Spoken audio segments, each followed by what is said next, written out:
কওমি মাদ্রাসা জাতীয়করণ বা কওমি মাদ্রাসার সনদের স্বীকৃতি বাস্তবায়ন এটা শিক্ষা মন্ত্রণালয়ের আওতাধীন। আমি যেহেতু দায়িত্ব নেওয়ার আগে কওমি মাদ্রাসার স্বীকৃতি নিয়ে আমার নিবন্ধ আছে, আমি আন্দোলনও করেছি, তা আমার একটা ফ্যাসিনেশন এর প্রতি তো আছেই। আমি ইতিমধ্যে মাননীয় শিক্ষা উপদেষ্টার সাথে এ ব্যাপারে আলাপ করেছি। মাদ্রাসা ও কারিগরি শিক্ষার সচিব সাথেও আমি মত বিনিময় করেছি। আমরা চাচ্ছি যে বিগত সরকার কওমি মাদ্রাসার সার্টিফিকেটকে, সনদকে MA অ্যারাবিক, MA ইসলামিক স্টাডিজের মান দিয়েছেন, ইকুইভ্যালেন্ট টু। এটা ভারতেও আছে, পাকিস্তানেও আছে, এবং এই সার্টিফিকেট দিয়ে তারা অনেক সেবার পরিধি তারা বিস্তৃত করেছেন। আমরাও চাচ্ছি যে তারা এটার স্বীকৃতি পাক। সনদের স্বীকৃতি হয়ে গেছে, একটা অ্যাপ্রুভ বাই দি পার্লামেন্টে অনুমোদন হয়ে গেছে বিগত গভর্নমেন্টে। কিন্তু এই সনদটা দিয়ে কোথায় কোথায় ওনারা সেবা দিতে পারবেন, এটি একটি বড় প্রশ্ন, যেটা আপনার কাছে জানতে চাই যে আসলে কোথায় কোথায় তারা সেবা দিতে পারবেন। আমি একটি কর্মসংস্থান শব্দটা ব্যবহার করছি না,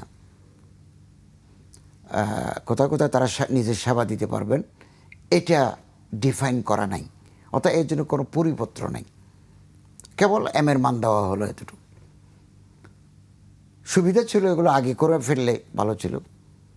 আমি স্বরাষ্ট্র উপদেষ্টার সাথে আলাপ করেছি এবং 6টা বোর্ডকে সমন্বিত করে একটা বোর্ড করা হয়েছে, হাইয়াতুল উলিয়া লিল মাদারিসিল কওমিয়া। ওনাদের কর্তৃপক্ষের সাথেও আলাপ করেছি। একটা জিনিস লক্ষ্য করলাম, ওনারা কওমি মাদ্রাসার যারা পরিচালক বা এই পরীক্ষা যারা নেয়, ওয়াফাকুল মাদারিস সহ 6টা বোর্ড আছে, আঞ্চলিক বোর্ড আছে, ওনারা সনদের স্বীকৃতি বাস্তবায়ন নিয়ে অগ্রসর হতে অনীহ ভাব দেখাচ্ছেন। কেন অনীহ ভাব দেখাচ্ছেন এর পিছনে কারণও আছে। ওনারা বলতে চাচ্ছেন আমরা গভর্নমেন্ট থেকে কোনো হেল্প নেব না। এবং শিক্ষা উপদেষ্টার সাথে আমার যখন আলাপ হয়, এটাও আমরা আলাপ করেছি, এটার পিছনে একটা কারণ আছে। কারণটা কি? কারণটা হচ্ছে যে উসুলে হাসতাগানা 8 পলিসি, দারুল উলুম দেওবন্দ ভারতের ওই মাদ্রাসা হচ্ছে কওমি মাদ্রাসার মূল। 1861 সনে যে মাদ্রাসাটা ভারতের সাহারানপুর জেলায় প্রতিষ্ঠিত হয়, এটা কওমি মাদ্রাসার বিশ্ববিখ্যাত কেন্দ্র। ওই কেন্দ্রের আদলে বিশ্বব্যাপী মাদ্রাসাগুলো পরিচালিত হয়। ওখানে একটা নীতিমালা আছে, অষ্ট নীতিমালা, 8th পলিসি। ওখানে একটা তাদের নীতিমালা আছে, সরকারের সাথে আমরা সম্পর্ক রাখব না, অথবা সরকারের প্রভাব বলয় থেকে দূরে অবস্থান করে আমরা আমাদের শিক্ষা কার্যক্রম চালিয়ে যাব। কারণ সরকারের কথা মানতে গেলে সরকারের কিছু অব্লিগেশন আছে, শর্ত শরায়েত আছে, বিধিবিধান থাকবে, এগুলো আমাদের মানতে হবে। আমরা ইন্ডিপেন্ডেন্টলি এগুলো চালাবো। বাংলাদেশেও কিছু সম্মানিত আলেম ওলামা ওনারা মনে করছেন এটা যদি আবার নিতে যাই, সরকার যদি আমাদের উপর কোনো শর্ত আরোপ করেন, আমরা সরকারের বিধিবিধানের আওতায় চলে আসব, এটা আমাদের নীতিমালা পরিপন্থী। এবং আরেকটা ফিলোসফি কাজ করে, সেটা হচ্ছে আমরা শিক্ষাটা গ্রহণ করছি, ধর্মীয় শিক্ষাটা কেবলমাত্র মহান প্রভু আল্লাহকে রাজি করার জন্য, জনগণের মাঝে ইসলামী শিক্ষা, ইসলামী আদর্শ, ইসলামী মূল্যবোধকে ছড়িয়ে দেওয়ার জন্য। এখানে পার্থিব চাওয়া পাওয়া কোনো ব্যাপার নেই।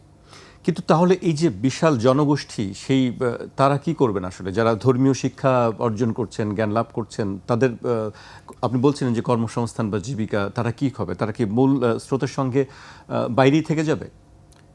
ওনাদের বক্তব্য হচ্ছে যে ওনারা বলছেন আমরা ধর্মীয় সেক্টরে থাকবো, মসজিদে, মাদ্রাসায়, ইসলামিক একাডেমি, এই ময়দানটাই আমরা থাকব। কিন্তু আপনি যেটা বললেন, আমি যদিও বা মাদ্রাসা স্টুডেন্ট, পরে আমি আবার মনে করেন এবার SSC, B honours, MA, PhD এগুলো আমি সম্পন্ন করেছি এবং আমি বিশ্ববিদ্যালয়ে শিক্ষকতা করেছি, কলেজে শিক্ষকতা করেছি বহুদিন, এবং এখানে আসার আগ পর্যন্ত আমি একটা কমি মাত্রায় হাদিসের দরজ দিয়েছি। তিরমিজি শরীফ একটা বড় হাদিসের কিতাব, ওটার পাঠদান করেছি। আমার ব্যক্তিগত অভিমত হচ্ছে আপনি যেটা বললেন ওইটাই, এই বৃহত্তর এই বিশাল জনগোষ্ঠীকে আমরা যদি ধর্মীয় সাইডেও ওনারা থাকবেন, শিক্ষার ক্ষেত্রেও থাকবেন, আধ্যাত্মিকতায় থাকবেন, ওনাদেরকে যদি আমরা মেইন স্ট্রিমে, তারা যদি বিসিএস পরীক্ষা দিয়ে সরকারি জব নিতে পারতেন, অথবা বিশ্ববিদ্যালয়ের শিক্ষক হতে পারতেন, অথবা বিভিন্ন ল এনফোর্সিং এজেন্সির ভিতরে ঢুকে যেতে পারতেন, তাহলে ওনাদের সেবা জাতি পেত, ওনাদের সার্ভিসটা জাতি পেত এবং আমরা উপকৃত হতে পারতাম, আমার ব্যক্তিগত অভিমত। কিন্তু সম্মানিত আলেমদের আমি ওনাদের প্রতি সম্মান রেখে বলছি, ওনারা ওই নীতিমালা অনুসরণ করে বলছেন যে আমরা তো এগুলোর পিছনে না পড়ে আমরা কেবল মহান আল্লাহ সন্তুষ্টির জন্য আমরা এটা করে যাব, চাকরি হলো কি না হলো এটা বড় নয়, এই ফিলোসফিতে ওনারা আছেন।